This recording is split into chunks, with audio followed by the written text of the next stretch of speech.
Welcome students. तुम्हारा आप सबका मेरे channel science class by doctor Kumkum Saxena में बहुत बहुत स्वागत है। और इससे पहले मैंने आपको हृदय की रचना बताई थी और एक रफ डायग्राम से मैंने समझाया था किस तरीके से सर्कुलेशन होता है। अब मैं आपको इसके बारे में डिटेल्स बताने जा रही हूँ कि किस तरह से रक्त जो है शुद्ध और अशुद्ध अलग रहता है और कैसे वो सर्कुलेट बॉडी में करता है। आप देखिए, ये हमारा कौन सा साइड है? Left side. और ये हमारा राइट साइड है। ये हो गया लेफ्ट ऑरिकल और नीचे आ गया लेफ्ट वेंट्रिकल। 4 चैम्बर हृदय के मैंने रचना में आपको समझाए थे। ऊपर के आलिंद, नीचे के नीले, है ना।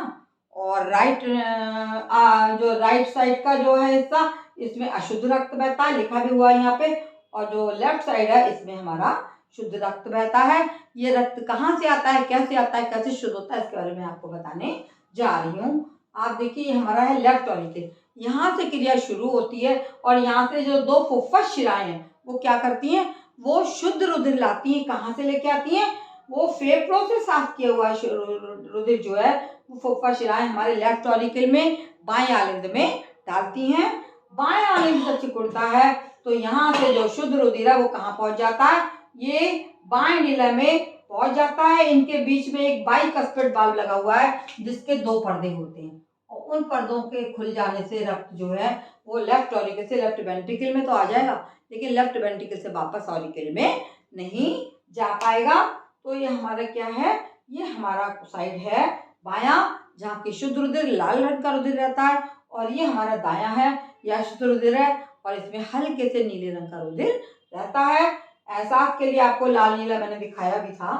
तो ये राइट ऑरिकल है और ये राइट वेंट्रिकल है। तो ये जो शुद्ध रुधिर हो गया लेफ्ट वेंट्रिकल में, अब ये कहाँ जाएगा? ये यहाँ से शुद्ध रुधिर जब ऑरिकल से वेंट्रिकल में आ जाता है तो यहाँ से आपको मैंने एक इस तरीके से दिखाया एरो से कि यहाँ से चलती है तुम्हारी, ये लेफ्ट वेंट्रिकल से निकलती है और ये आ रही महाधमनी। इस महाधमनी में शुद्ध रुधिर आता है जो 3 भागों में बटी है, राइट, लेफ्ट और अपर। ये है इसका राइट साइड, ये लेफ्ट साइड है, ये अपर साइड है। तो ये शुद्ध रुधिर जो फेफड़ों से शुद्ध होके लेफ्ट ऑरिकल से लेफ्ट वेंट्रिकल में गया और लेफ्ट वेंट्रिकल से फिर से ये यहाँ पर भी वाल्व लगे होते हैं और इन वाल्व के द्वारा जो रुधिर को वेंट्रिकल से महाधमनी में तो जाने देंगे, लेकिन महाधमनी से वापस वेंट्रिकल में नहीं आने देंगे। तो ये शुद्ध रुधिर 3 भागों में बट के हमारे शरीर को सप्लाई कर दिया जाता है, दाएं भाग में, बाएं भाग में और हमारे ऊपर के सिर के भाग में पहुंच जाता है। इन धमनियों में ही अगर आपका रक्त थक्के जम जाते हैं या ब्लॉकेज हो जाती है तो किसी भी अंग को रुधिर नहीं पहुंच पाता है और वो साइड जो हमारी पैरालाइज्ड हो जाती है। अब हम राइट साइड में आते हैं। राइट साइड में राइट ऑरिकल, राइट वेंट्रिकल, है ना। राइट ऑरिकल में कौन सा रुधिर रहता है? अशुद्ध। ये कहाँ से आता है? देखिए, ये इंफीरियर वीना कैवा जो नीचे का दिखाया तुम्हारा निम्न महाशिरा, निम्न महाशिरा शरीर के नीचे के भागों से अशुद्ध रुधिर कहाँ से आया? जो कार्बन डाइऑक्साइड मिला रक्त होता है, ऑक्सीजनेटेड ब्लड और डीऑक्सीजनेटेड ब्लड। डीऑक्सीजनेटेड ब्लड हमारे जो है वो राइट साइड में बहता है और राइट साइड से इंफीरियर वीना कैवा या निम्न महाशिरा के द्वारा ये कहाँ डाला जाता है? यहाँ से चल के और राइट ऑरिकल में डाल देती है। यहाँ राइट ऑरिकल में डालने के लिए कोरोनरी साइनस का एक मैंने आपको छिद्र बताया था जो रक्त को हृदय से इसमें डालता है।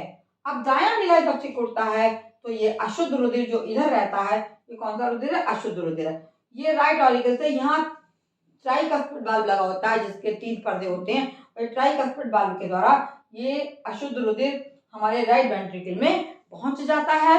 ये सिकुड़ते हैं तो ये इस पे दबाव पड़ता है रुधिर पे और ये नीचे की राइट वेंट्रिकल की ओर, राइट वेंट्रिकल से हमारे भर जाते हैं। यही डायस्टोल और सिस्टोल का वो होता है कि हमारा बीपी 120 और 80 जो हमारा आता है वो इन्हीं क्रियाओं से द्वारा हमारा कंट्रोल होता है। अगर इसमें प्रेशर में कुछ कमी या बढ़ोतरी होती है तो बीपी भी हाई हो जाता है। तो राइट वेंट्रिकल से जो है अशुद्ध रुधिर कहाँ आ रहा है?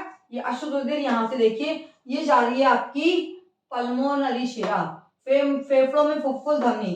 शिरानी शिरा से तो लाया जाता है और ये फेफड़ों को फुफ्फुस धमनी जा रही है।